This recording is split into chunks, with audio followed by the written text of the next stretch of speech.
Hello, dear all, and welcome to our English Without Borders Thursday webinar series. And we are so glad you are joining us today.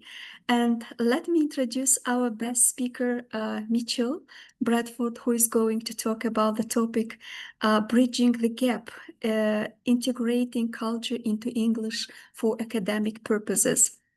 So, Mitchell Bradford is currently an English language fellow for the US Department of State English language program.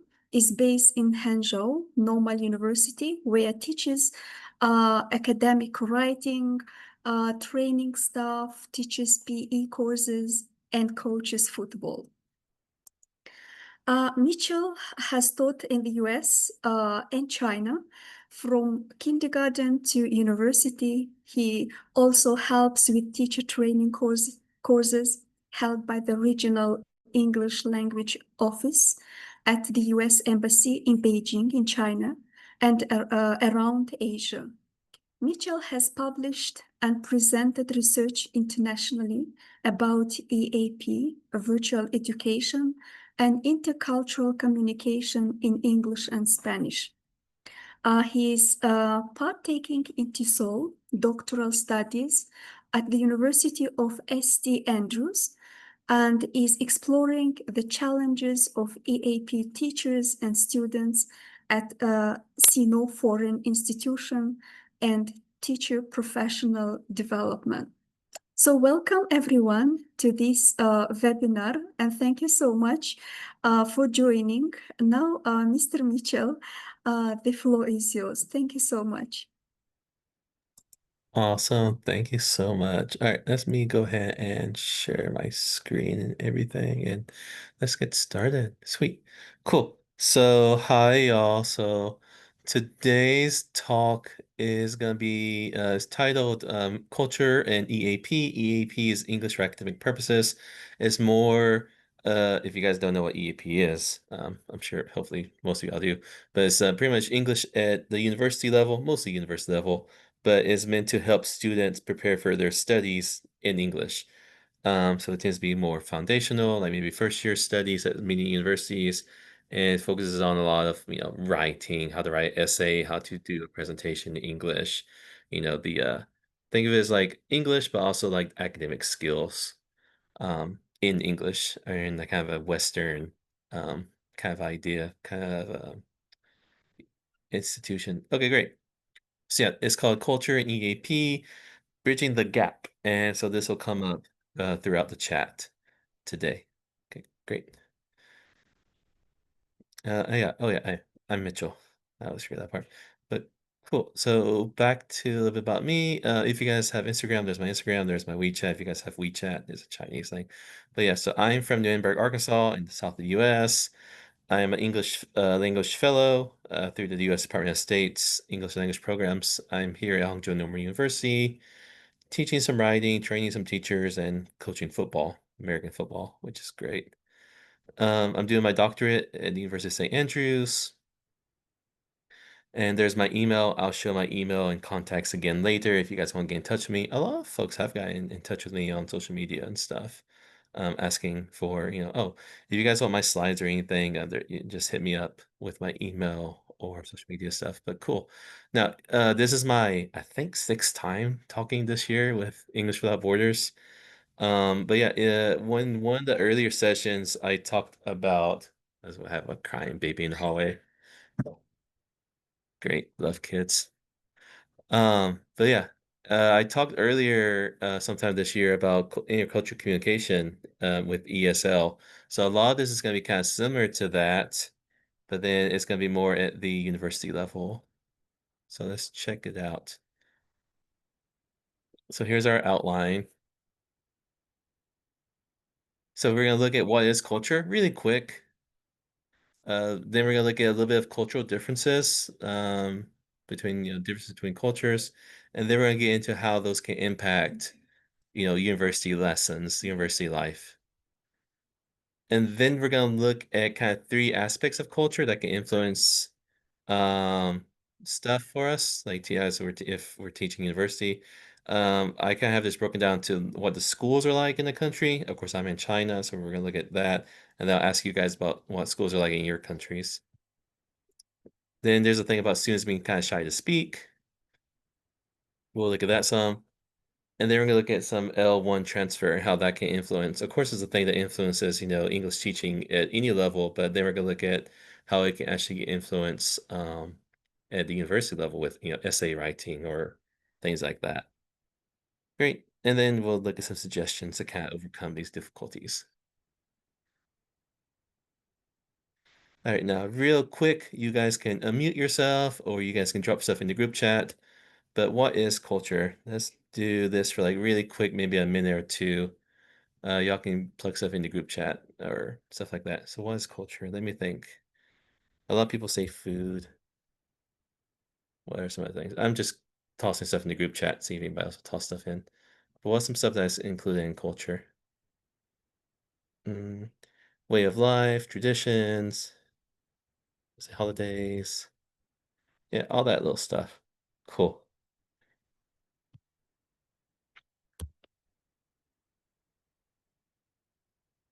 How people see the world, stuff like that. Since we're talking about culture, let's get a little bit into this.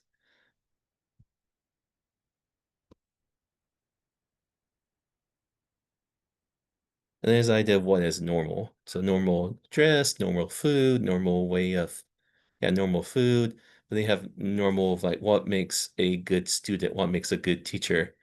Yeah, so that kind of goes into how culture can influence, stuff like me, where I'm teaching English at the university level in another country. And then of course it comes with, and I usually work at universities that are British or Australian or something like that. So it's a new language, but it's also a new learning culture for the students.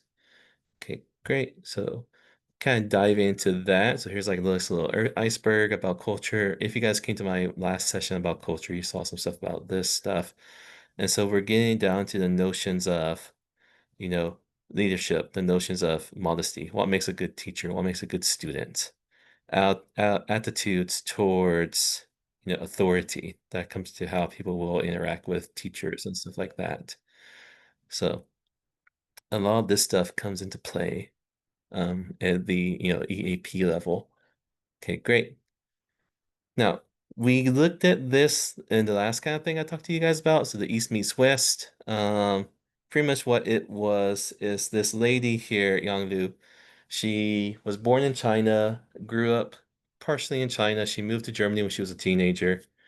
Um, and she teaches art at a university in Germany. But yeah, what she did was she made these infographics, which are pretty much just a picture and she wanted to show how life is different, how the cultures are different between Germany and China, and it's pretty much called East meets West. You'll see in a bit, but it's pretty much like how people view things, how people approach certain things in life, standing in line, views of food, what's beauty, stuff like that. How do you view authority? So she made these little infographics to show the differences between Eastern and Western cultures. And I like playing with these with students and teachers I train and stuff. But yeah, but so that's a little bit about that. Blue side is Germany, which is pretty much Western culture. Red side's China, which is Eastern culture. And it'll be interesting to see what you guys think about, where does Tajikistan and other parts of Central Asia lie in this, somewhere in between, maybe. But cool. So like here's one thing of one of her infographics. So East meets West. Now we'll go through and do these, a couple of these, and we'll use the group chat. But let me do this one first as an example. So pretty much we see the blue side being Western culture, the red side being Eastern culture, and this pretty much is representing self-perception or your ego, what you think about yourself. So in the West, we're very sure of ourselves. We're very confident in ourselves. We think we are big, we think we're strong, we think we're right. If I fail, I think I did not fail. Somebody made a mistake because I'm really good. I'm great. In the East, it's much more humble, much more modest. Um, Usually they won't think that I'm big, I'm strong, I'm right. They're very much more modest to the point like the West will think that they're, not very confident in themselves. Now, this comes into play like me teaching. So, for me being an American teaching in China, so like I'm very used to students being very confident. They will raise their hand to answer a question, or even if they're wrong, they will try. They're very confident. In the East, usually students are not that confident. Even if they know the answer, they will not answer. They just want to be quiet. They don't want to stand out. They want to just blend in, and they don't think that they are, super great. Like, I think I am the best teacher ever, but then I get in trouble with my doctorate sometimes because they're like, "No, Mitchell, you can do better." I'm like, I'm pretty good." They're like, "No, not really." I'm like, "Ooh." So that kind of stuff happens. Okay, great. So we're gonna look at some of these East meets West pictures like we just did. Okay, y'all can share in the group or unmute. So, throw ideas in the group chat or unmute yourselves.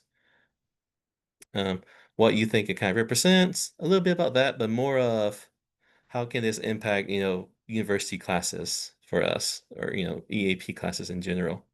Alrighty, so that's what we're going for. So let's start with this one. All right.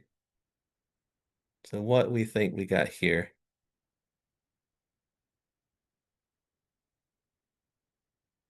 Oh, and you guys can mute yourselves and chat. You guys can throw stuff in the box. All that's fine.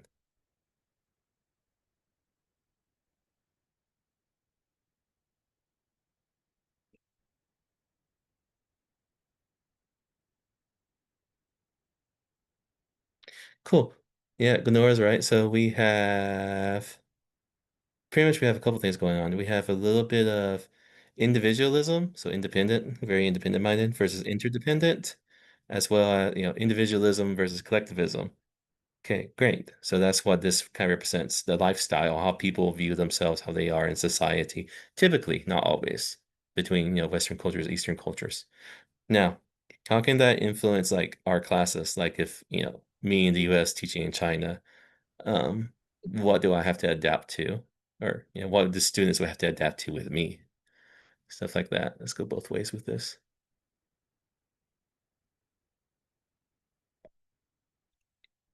Anybody got any ideas? Want to throw something in chat? Hello, can you hear me? Hi, yes,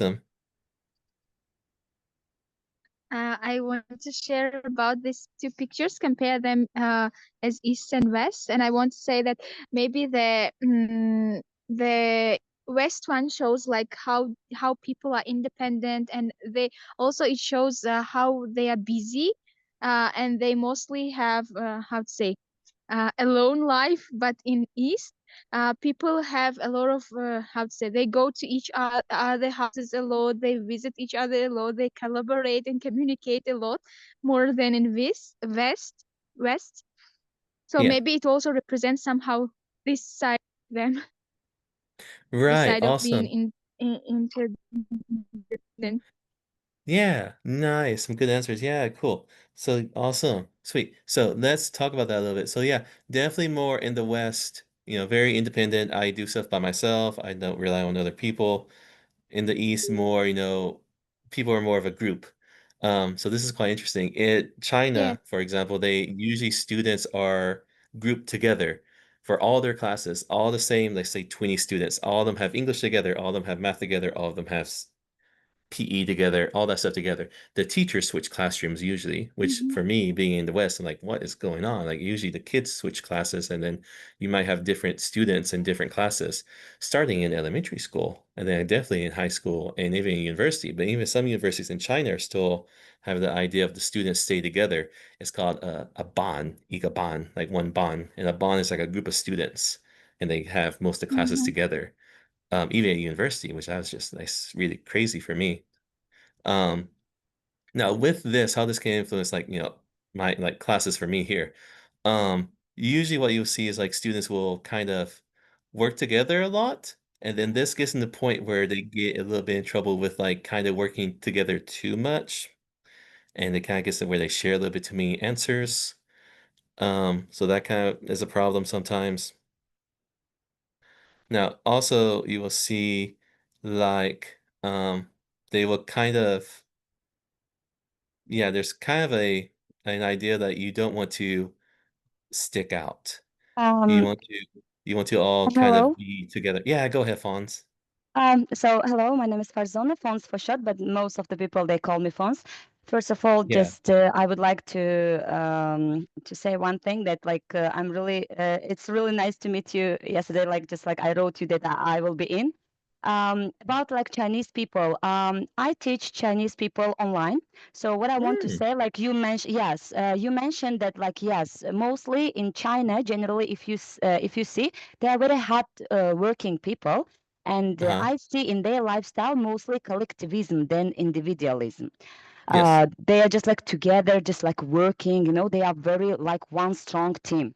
But Hmm. individualism, I can say, actually, both like this is lifestyle, like both perspectives offer strengths and weaknesses depending Yes. on the situation and context. Some people, for example, balance both individualism and collectivism in their lives, Hmm. still depending on where they are or the relationships they are in. Right. If we talk about the culture, for example, in Tajikistan, I can say that like mostly we can see collectivism because we are working in the team, in the group, like it is like interdependent. But individualism, mostly you can pay attention to what, like if we are talking about like businessmen, right? Like for example, millionaires, billionaires. But telling the truth, like I just like. I was a bit late because I was teaching online, and so that is the beginning of the this like webinar I missed. But Hmm. anyway, like I just like how to say shared my opinion. But Yeah. individualistic cultures may encourage people to follow their own path. Yeah. Yes, Totally. while collectivist cultures may emphasize like what to adhering to traditions and honoring Yeah. family expectations. But Right. like if we just like talk about the culture, family expectations, so we like I can just like definitely say that like in Tajikistan, collectivism is like more developed than More individualism. common. Yes. Yeah. Yeah. Yeah. Mm. Yeah. Awesome. Nice. Thank Awesome. you Yeah. for Cool. attention. No, thank you, hon. But yeah, cool. So yeah, so like my wife is Chinese and we have two daughters. So like I'm American, my wife's Chinese. We've been married over 8 years now. We have two little girls, one's 4, one's a year and a half.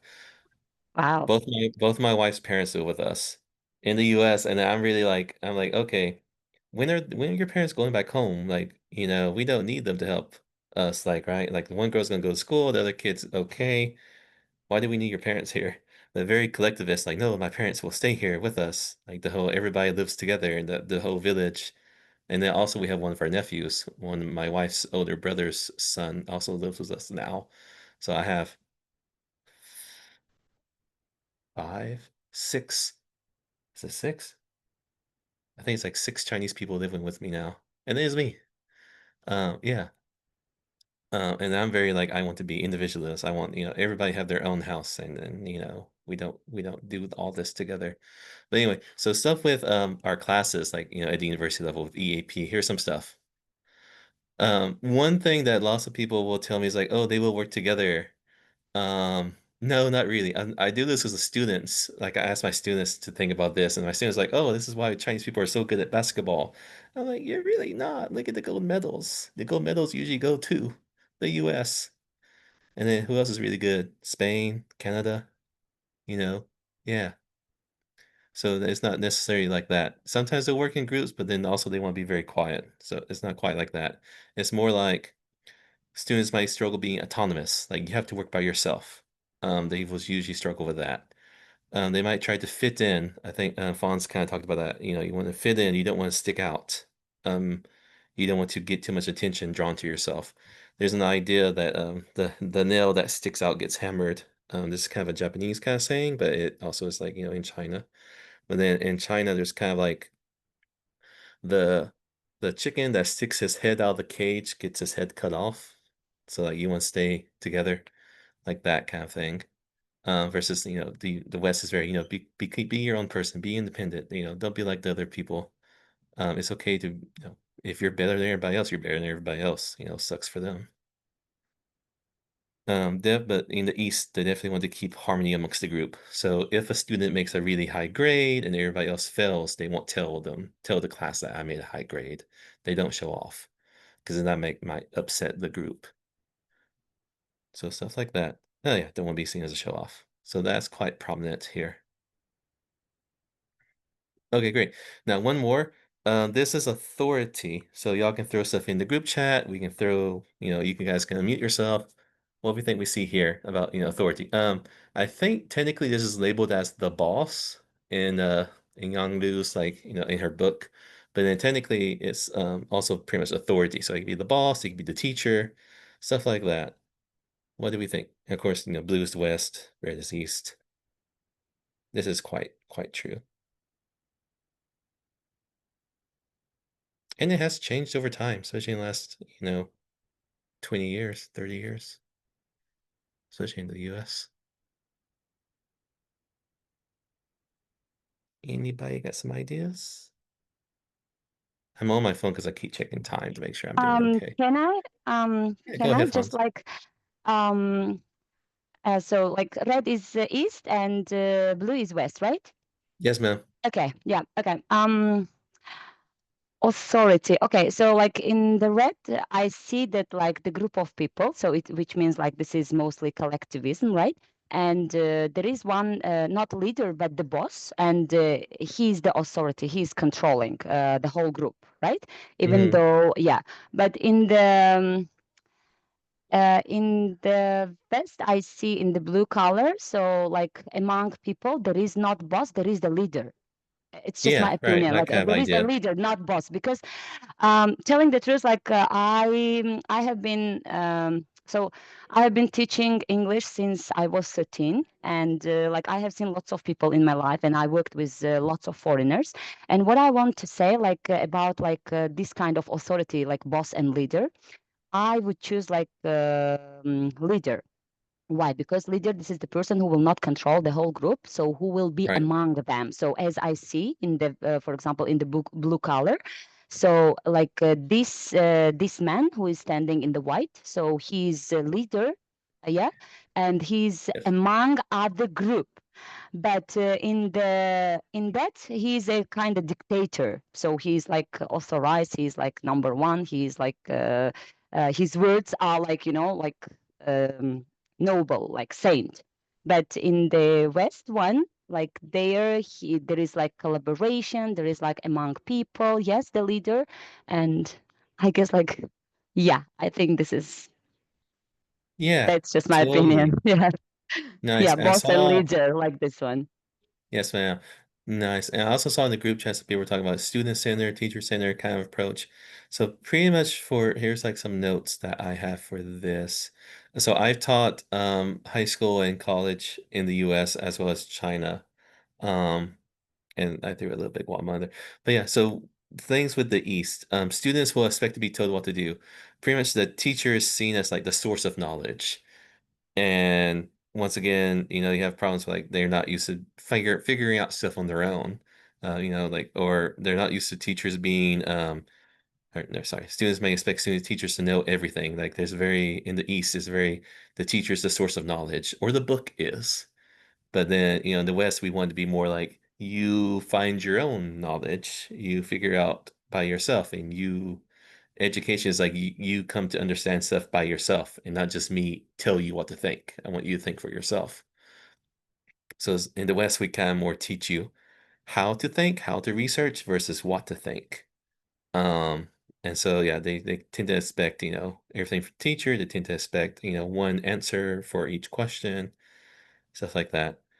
They're not really used to friendly teachers. Like in the US, or even here in China, I would sit amongst a group of students sometimes because I have my clicker for my PPT, and I would just like join the group and kind of help them lead discussions and just bounce around to each group, or I just sit back to class sometimes.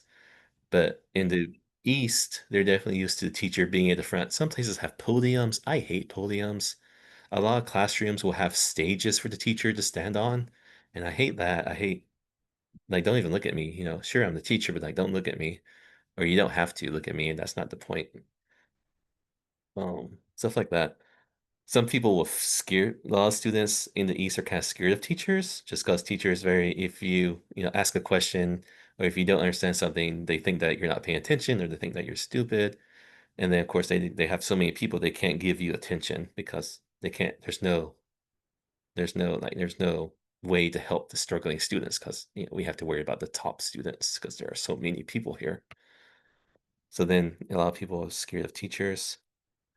And then also you're kind of the same thing about you're wrong to ask questions or speak. Because you feel like you're challenging the teacher, you're challenging the authority. So that kind of thing happens a lot here. But yeah, this is really kind of different going back and forth between East and West. So like I do this kind of training with Chinese teachers and I do it with foreign teachers coming into China. Yeah, so when somebody's like, in the West we kind of think that, we want everybody to be seen as equal, but in the East, it's kind of how it was in the US maybe 50 years ago, 100 years ago. It's very I'm big, you're small, I'm right, you're wrong kind of way of teaching. And now in the West, we don't like that way of teaching no more.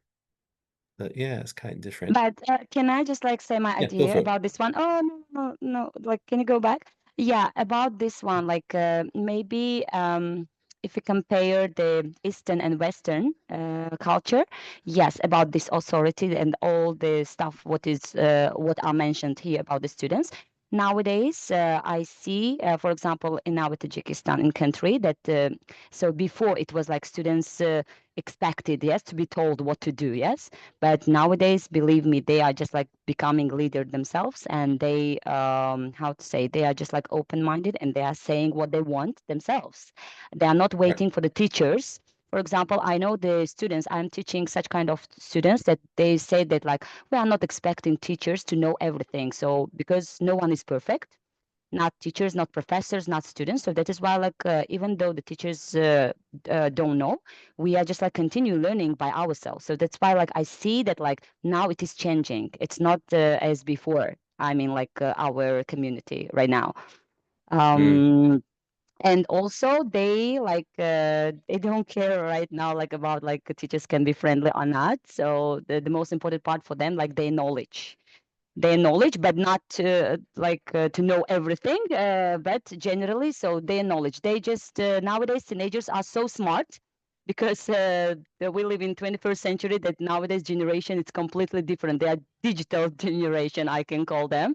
So that is why like if they see that like the teacher cannot answer, they can just like find easily. There are lots of mm, tools like online, like they're using their phones. And nowadays yeah, generation, they know what they want, and they are just like using technology to find the answers. It's really good right. that like now they are not relying totally on the teacher. They are just like doing something themselves, which will be the future of our country, the future of like any countries. If the teenagers like starting to learn themselves, that is really good. But we are just like guiding them, which is really good. But still, they need the guidance, Anyway. Yeah. Anyway, they need it. Yes. Thank you. Thanks for Mhm. attention. Thank you, Fonz. Cool.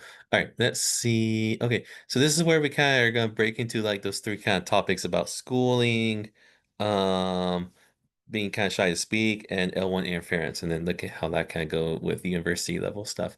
But pretty much for you guys, we can do the group chat. You can throw stuff in.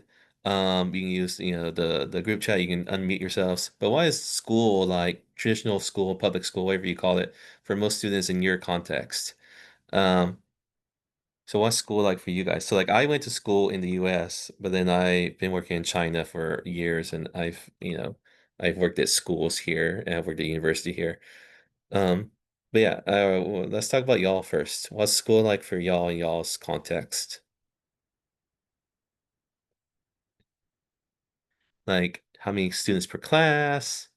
Is it more teacher centered, student centered? Is it big classes, small classes?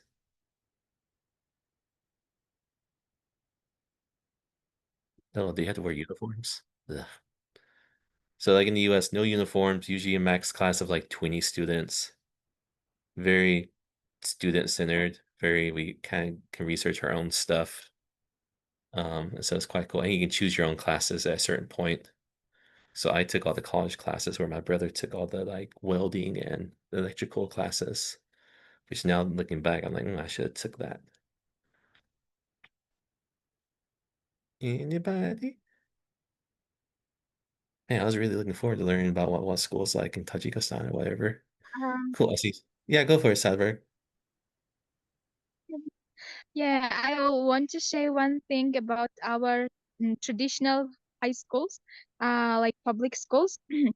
Here, I live in a small rural area, and but I used to study in Dushan, like in capital, and in comparing the two schools, like I want to say that in rural area we have 11s in class. Shambe, there were in capital there were more students, like about 40 students could be in one class. Uh, in here there are about 12 students in one class.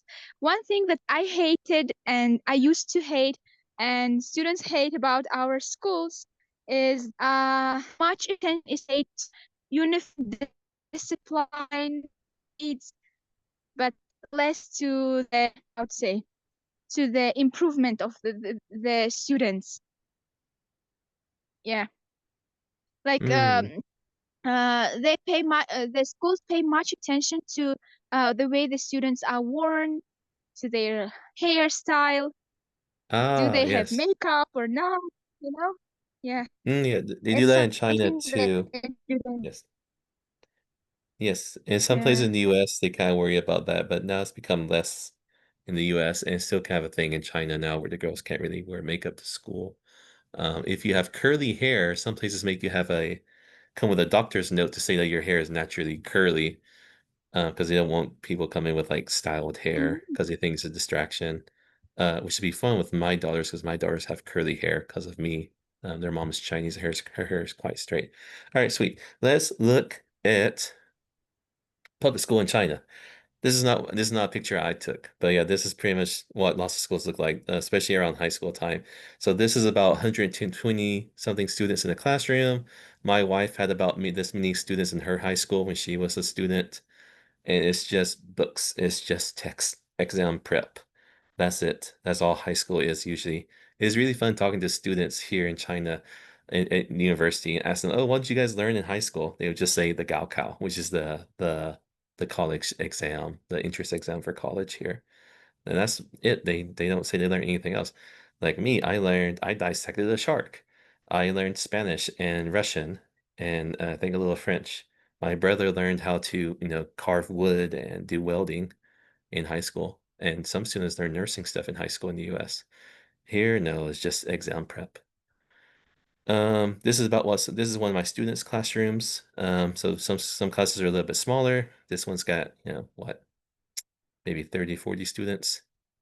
So they're about like that. And you'll see, the books everywhere and very close together. I've taught elementary classes that have 60 students in a classroom. In first grade, there's some kindergartens that have 60 students in a class. And then, with that, all you can do is just sit in the rows. So now, we're gonna have a little bit of time, but here, I have a Padlet that has some quotes from students. So I did a study about, I don't know, maybe a year or so ago, and about the challenges that students have with EAP. And one of the things that came up was how high school in China is very different than EAP. Um, so there's that link. Here's a QR code if you guys want to scan that. And what we're going to do is we're going to check this out for a little bit. And it's this one here. But pretty much, I want you guys to read these quotes from the students. You can give a heart to one that you think, sounds like something like your student would say, or something that you think, you agree with. And then maybe you leave a comment if you want to leave a comment. But yeah, these are quotes from students about, how they had to adjust to an English speaking university, how they had to adjust to, EAP, and then how that was really different from what their schooling was like. in China and stuff. And we're still in China. We're still in China, but we're at like an English speaking university in China. And then, we have students talking about, I'm from Inner Mongolia, which is a kind of underdeveloped region, is considered kind of underdeveloped. And so they don't do lots of speaking and listening. They do lots of reading, writing. So, it's very teacher centered and just writing, just taking notes. She didn't have, lots of experience talking and stuff. And there's not lots of critical thinking developing. And then we see, this next student talking about the Gaokao. The Gaokao is the entrance exam. So have to do that, have to be formal. What's formal, what's informal? I don't know. I wasn't taught this. Then, there's a certain way that you're supposed to write, the clear structure that, we have in English, the very clear signposting. A lot of students have trouble with that. That's not how they were taught in Chinese. That's not how they were taught in high school. And then, seeing the teacher as like the source of knowledge, and then all I have to do is do what the teacher tells me. The teacher will tell me how to pass tests. I just do what the teacher tells me. But here I'm supposed to self-study and figure out stuff by myself, but I've never done that. So yeah, that was some pretty cool things to look at.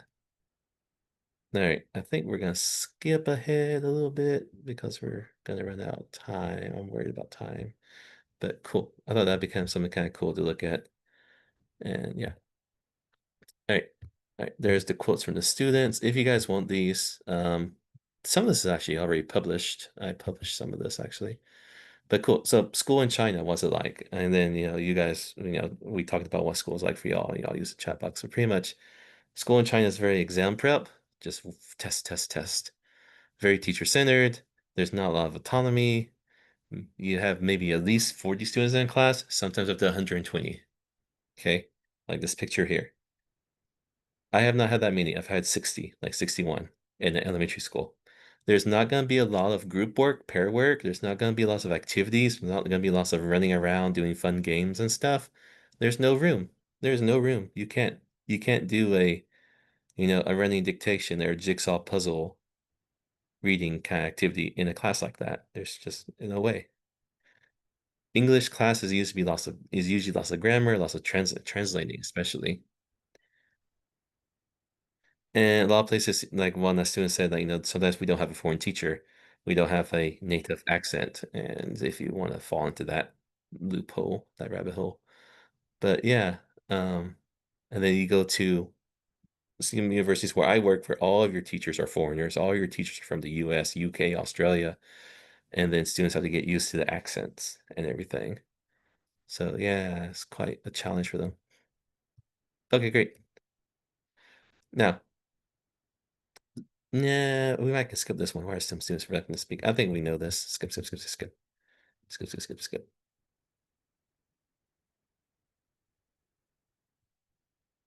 Okay, let's talk about L1 transfer. Yeah, we skipped one part. Let's go to this. So, because we all speak different languages than, of course, what I'm used to in China, where they speak Mandarin or different forms of Chinese. But what kind of mistakes would students that you guys teach, what kind of mistakes do they make with English that are related to their L1? So there's some kind of a little bit of, you try to speak English, but it comes out like your first language, or sometimes you try to speak English with the rules of your first language, or some things that happen whenever you guys teach your students. Anybody? Hello, can I try? Hi, go for it. Yes, most of my students make mistakes related to the word's order in a sentence. Because in Tajik, the word's order is different in a sentence, and in English, it's totally different. And they Right. speak and write it like in Tajik, but in English words, but in Tajik order. Oh, right. So instead of Chinglish, they do like Tajiglish. Cool. Yeah. So what's the word order like? Now, go for it. Is it still like subject, verb, object, or is it different like, I'm trying to think how Chinese is. Chinese is, most languages kind of follow subject, verb, object. But then you get more into stuff like with the tenses or the grammar and stuff. That's when you get a little bit different, or counting. But awesome, thank you. Anybody else? Oh, I saw somebody put somebody in the group chat.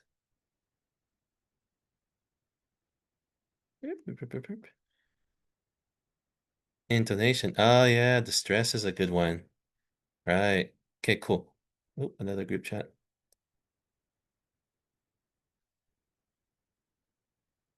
Yeah, lots of students make mistakes.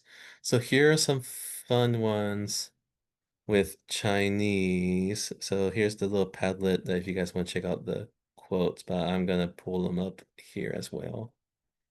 If you guys want to try that out. Yeah, mostly grammar stuff, huh? Come here, you. Doop, there we go. All right, here's stuff about, language differences or mistakes that you make, A lot of stuff is like, I will write in Chinglish. Most people can understand it. When I translate it, it makes sense, but the teacher does not understand my Chinglish. So this kind of comes with an issue with like, you're used to writing English in like the kind of Chinese way. And if you have a Chinese teacher who knows what you're saying, they usually will accept it. But if a foreign teacher, they're not used to what you're saying, they're gonna think that you're wrong. And you have to try to figure out why you're wrong because it makes sense to you. So they're having trouble kind of separating the two languages. And you talk about, the vocab's different, the structure is different, the organization is all really different. English has lots of transition words, a lot of transition words, especially with essay writing. Chinese doesn't have those as much. Here we have an example with verbs. So Chinese people will say 枝树很高, which means this tree very tall. But it makes, it's no mistake. You can omit the verb in Chinese. But in English, you have to say the tree is very tall. You have to have the verb. But in Chinese, you can drop it. Organization is different. The logic's different. Usually English will put emphasis at the beginning, whereas Chinese would put emphasis at the end. Yeah. People from different countries have different ideas about a topic. If some students don't want to work with a foreign teacher because they're like, your way of thinking is different than my way of thinking, so I don't want to try and interact with you because we're gonna have a misunderstanding. And I don't know how to write in a way that you won't because we're from different countries, different cultures. So that's kind of a thing that actually happens a good bit in China. Fun, fun. Okay, great. Now we actually do have time, but we can go back to this whole thing about students being shy to talk. And I'll just kind of like, I'll sum it up. But pretty much there's quotes about students, they're scared about making mistakes. They want to do everything perfectly. We want to speak perfect, show that we're powerful, show that we're awesome, show that we're strong. Foreign people, my teacher, everybody. So I don't want to talk because if I talk, I might make a mistake. If I make a mistake, I look like I'm dumb. I don't look strong. So the best way to make me look good is to just do nothing. Like that kind of mindset. And we have this again about, worry about making a mistake. Other people will laugh at me. So I'm afraid to talk. We want to be perfect. I don't want to make mistakes. So that kind of idea of face, if you guys have heard about face. So once again, there's a big accent contempt chain, which is pretty much people will make fun of you if you do have a funny accent. If you sound like a Chinese person, have a Chinese accent, versus if you have a English speaking accent. There's lots of pressure with that. This is from a student. And then this one was quite fun because this student is talking about, seeing foreigners. I might have never saw, a white man before.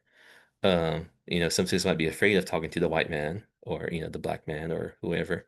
They didn't want to talk because the teacher looks different from us. And I'm like, whoa. And then here I am as a white guy in China. So that's quite something that we have to deal with out here. But summarizing all that up, you have face, fear of making mistakes. Others, might laugh at you. That's ingrained from a very young age, like from kindergarten. So it's better to be quiet than, risk making a mistake.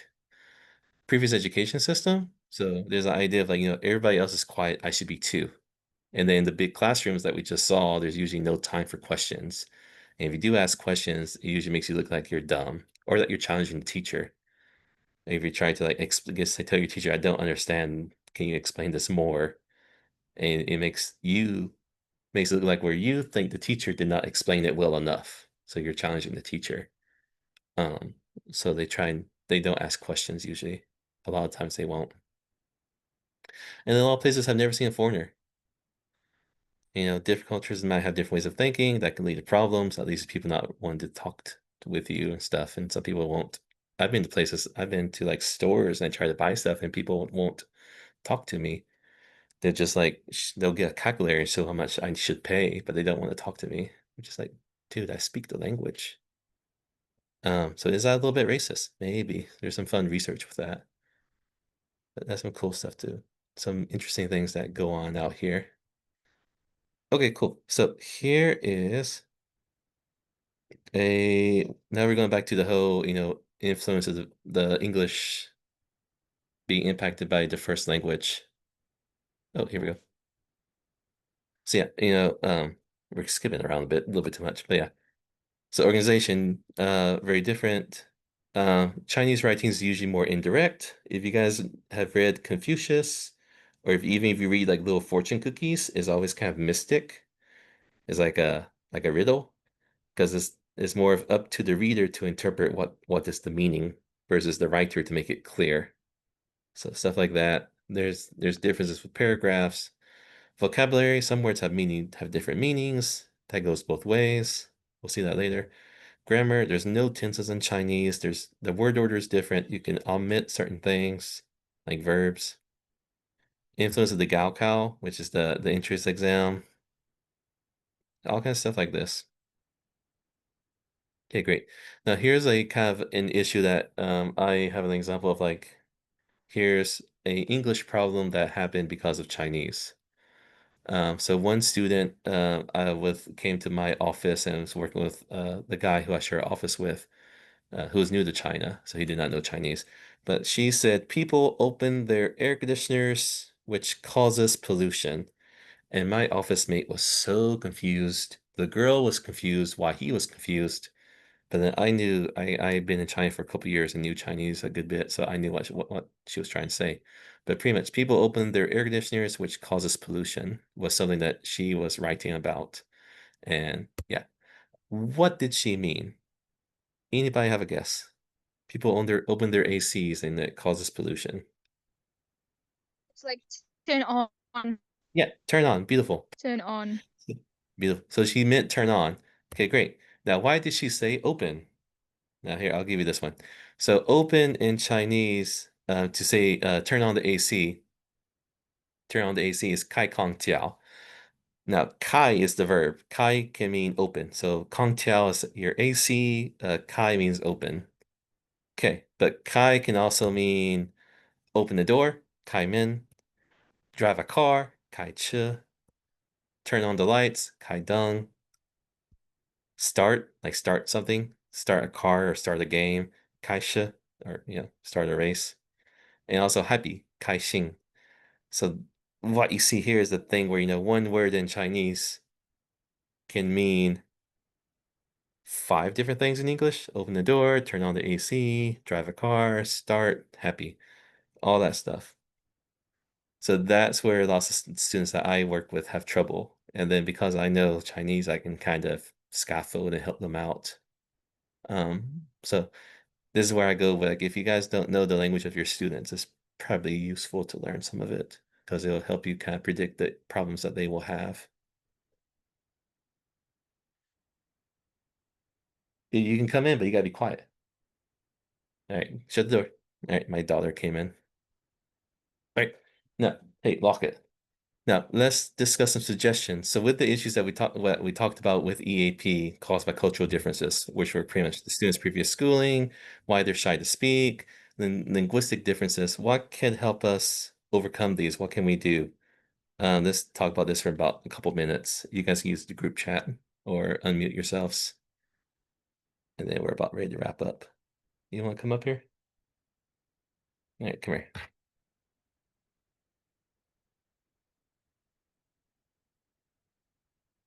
Anybody? Anybody got any ideas?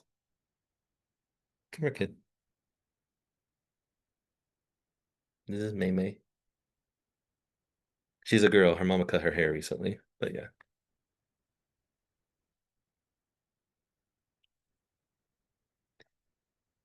Anybody? No ideas? You know me. You're right there. Hi, sweet baby. Say hi, Mei. They can't see you because you're like half Hi. in.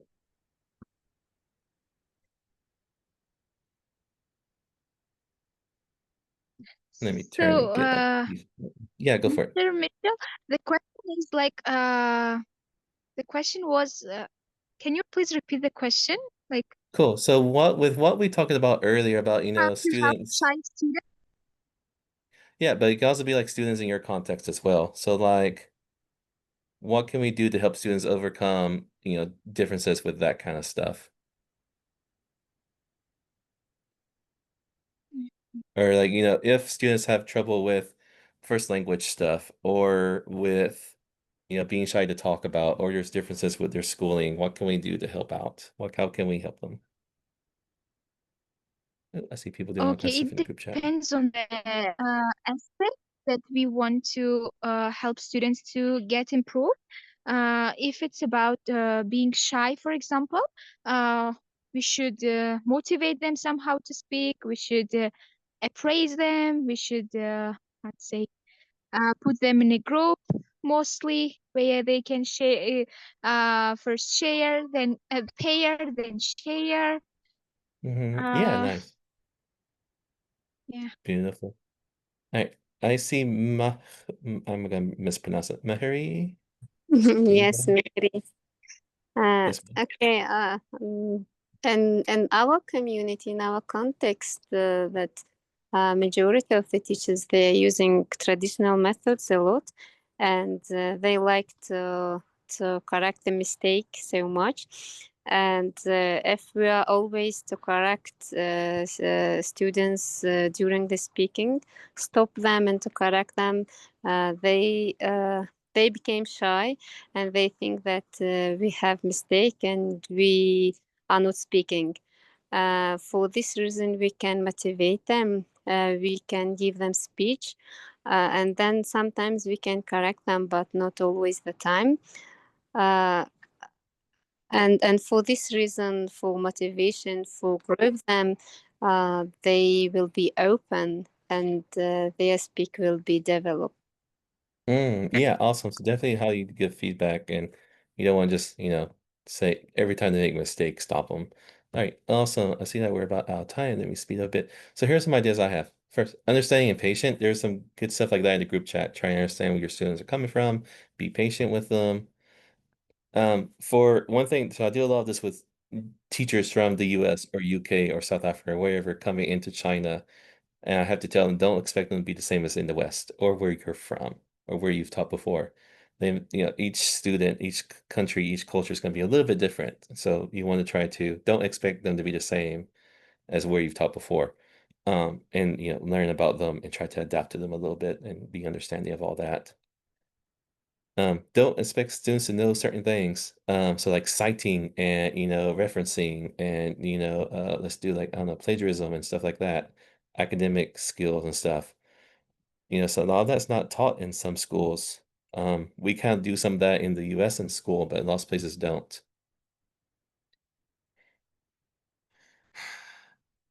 Okay, learn about your students' culture. You really should. You don't have to because I don't like telling people what they have to do, but I think that's really good. You really should do that. Learn about their language. Learn it if you can, learn about it. You don't have to, but I think it really, really helps. It's helped me a lot. From writing to speaking, everything. Put yourself in their shoes. So think from the student's perspective. A lot of teachers don't have this kind of experience. Some of you guys probably do. But like, have you studied at a university that doesn't use your first language? Have you written essays or presented, presentations in another language, in your second language or third language? I have. I've published in Spanish. I've done presentations in Spanish, and I also done presentations in Chinese. Then lots of teachers will come to certain countries from the West, and they do not have this experience. A lot of them come here and they don't speak another language, and so I feel like that's very kind of a colonizer kind of thing. And I'm trying to make them think like the students. Put yourself in the student's shoes. But then you guys, most of y'all should be okay with that. Oh, and help students bridge the gap. So that's kind of the topic of today's thing. And what this is, so there's a bit of a gap between EAP and students' previous culture and their previous education system. Pretty much us, the teachers, we're over here. I have my master's, I have my doctorate. I'm, British educated, a British educated American. Very funny. And I'm trying to help students in China come over to where I am to be British educated, to be a Western educated student. And so we want them to cross this bridge from where they are before. Um, so we want to cross that bridge, but sometimes the bridge is kind of difficult. That's a very difficult path. And lots of times students will fail. Now, what I'm thinking is if the students kind of start down the bridge and then we meet them there as well. If the teachers we understand where they're coming from, and then we can help them across. I think that's the best way to do it. This is my kind of idea. So try and help them bridge the gap. Awesome. Final comments and wrap up. So EAP is hard for everybody. It's hard for me. I struggled writing essays. I still struggle writing essays. I'm a native speaker. Usually this is gonna be tougher for English language learners. Now at EAP, they're learning a new language, but also a new culture, a new academic culture, a new learning culture. So being familiar with students' background helps you predict the issues that they're gonna have. You can scaffold for those issues. And also, you should build rapport with them. Yeah, for stuff. Main things, be patient and understanding with your students. Okay, beautiful. All right, questions. If anybody has. Sorry, I took so long. I saw Gonora. I was just like, oh, Mitchell, you're talking too much. Sorry. Yeah, thank you so much. Yes, and we have a question here from Sadbark. She's asking, did you know Chinese when you started teaching in China? So I knew a little. I knew very, very little. I learned some Chinese from friends in my university. So I knew a little, but then most of it I've learned since I've moved out here and stuff. And it's been cool. Okay, and as far as I know, when you start to teach in a country that you don't speak that country's language, it's kind of advantage. Some people think that it's an advantage because they speak only, for example, if you teach them English, they speak only English, and it's beneficial for them. But do you think I think it's both. So I think it depends on how you like do I it. So think like there me and should my be wife, how to say so for example, so me and my wife, we both speak English, we both speak Chinese, but with our daughters, we only speak English. And then our daughters learn Chinese from their grandparents, they learn Chinese at school, stuff like that. Um, so then it depends on how you're able to, don't lock the door. Depends on how you're able to do it. So I like being able to do both, so that way if something happens with a student, I can help them.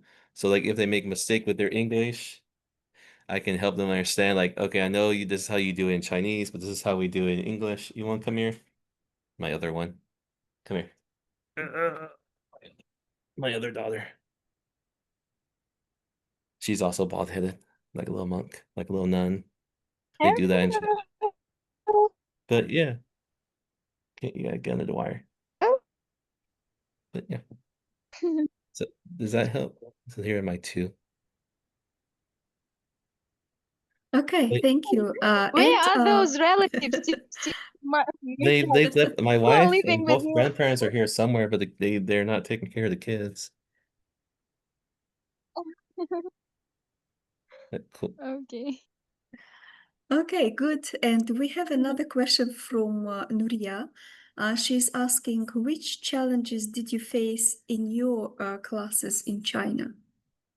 So one thing I challenges was, okay, so definitely the large classroom was a problem. Also, like, okay, so the whole being reluctant to speak was a problem because I would ask a question to the class and nobody wanted to answer it. So like, we learned like, I don't know, what day is Halloween, or what's the capital of the US, what's the capital of China? Yeah, you can be a witch for Halloween, right? So stuff like that. And then here in China, nobody would want to answer the question, either in university or elementary school. Nobody wants to answer. They know the answer, but they don't want to talk in class. So you have to put them in like little groups where they can talk to each other or talk with a partner and then I go around and see if I can hear what they're saying. They have to adapt like that. And that's quite different. They don't ask questions. If they don't understand something, they won't say they don't understand. They might talk to you after class and ask questions after class, which is very hilarious because you have like a line of 20 students wanting to ask the same question after class. And like, you guys, why don't you ask in class? I can answer for everybody. So that's kind of a thing that you have to get used to. Oh, this is really interesting. I didn't know Yeah, about that. And does it happen yeah, at university level and at school level Yeah. as well? Yeah. It's worse at university. Absolutely worse. Yeah. Yeah, and this Yeah. is really haven't interesting. you told that you can do it in a class instead of staying in a row? Yeah, no, but they rather ask after class, like 1-on-1, or maybe they'll come see you in your office because they don't want, there's a couple things at work. They don't want to ask a question in class because they don't want other students to think that they're dumb for asking a question. But also, if you give them some information that can give them an advantage over the other students, some students don't want to share that with the class. They want to keep that advantage for themselves. So there's a couple of things at Oh, play. interesting. Yeah. Yeah, this is really interesting. Yeah. Did you like tried to change this a little bit with your own class? Like, and did it help? Mhm. Okay, what was the question? Did I try to have them ask stuff in class? One thing that have done is now we have little breaks in class where students can ask, but then lots of stuff is asking or trying to make the students do like, concept checking questions or instruction checking questions where you ask them, what are you supposed to do for how long? What's the meaning of this? Stuff like that. Instead of just lecturing the whole class, you want to be more interactive and more, like concept checking checkpoints throughout a lesson versus just lecture. Don't just lecture. If you just lecture, nobody listens to you. I Mm, don't listen in a lecture. yeah. Yeah, okay. Yes, thank you so much, Mr. Mitchell, Yeah, for thank very you. interesting webinar. I didn't know before about this issue. Yeah, this is really good to know. And thank you, dear Mhm. all, for your participation, for your active participating in this webinar. And it was really interesting for asking questions. And Mr. Mitchell, we are really, English Without Borders team are really appreciated for conducting these webinars, series of webinars for us. Thank you so much, and you are much appreciated. And Thank you. dear, all the allocated time for webinar Yeah. is unfortunately over. And have all of you have a great evening and a wonderful evening with your family. And the same to you, Mr. Mitchell. Thank you so No much. problem. Let me try and put my email in the group chat because I see some people are still having questions. Rachel Bradford 56 at email. So yeah, because we are out of time. So you guys, y'all have any questions you want to ask me or anything you want to ask me for, like my materials or whatever, y'all just email me and we'll get in touch and stuff as I'm trying to juggle two babies. But cool. Thank you guys so much. Yeah. Let Yeah, me know if you have thank any you. questions. Yes, Thank thank you. you Thank so you. much. See Have you a nice guys. evening. Y'all say bye bye. Bye. Bye bye, Xing Xing.